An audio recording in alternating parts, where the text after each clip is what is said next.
निवडणुकांचं बिगुल वाजताच सर्व पक्ष तयारीला लागले. अशातच मुंबई महानगरपालिकेसाठी ठाकरे सेनेनं कंबर कसली. वरळीमध्ये ठाकरे सेनेचा मेळावा पार पडला. आदित्य ठाकरेंनी कार्यकर्त्यांना संबोधित केलेलं आहे.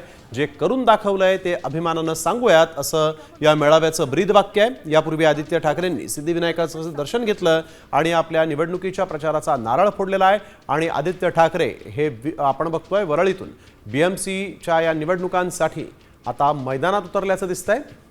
आदित्य ठाकरेंचा बीएमसीसाठी वरळीमध्ये मेळावा होतोय. मग मराठी हे सगळे वाद भाजप सुरू करतं, कारण त्यांनी 12 वर्षात काही काम केलंय का ह्याच्यावर तर मोठा प्रश्नचिन्ह आलेला आहे. पण आपण जी कामं केलीत गेल्या 25 वर्षामध्ये असेल, गेल्या 5 वर्षामध्ये असेल, ती आपल्याला पुन्हा एकदा लोकांमध्ये नेणं गरजेचं आहे. कारण आपण हे काम अभिमानाने केलेलं आहे, हे मुंबईसाठी केलेलं आहे.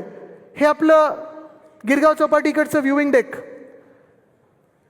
हे आपलं दादर येथील माता रमाबाई आंबेडकर व्ह्यूइंग डेक, हे सेल्फी पॉईंट, आणि हा जो मलबार हिलच्या तिथे आपण एक ट्री टॉप वॉक केला होता.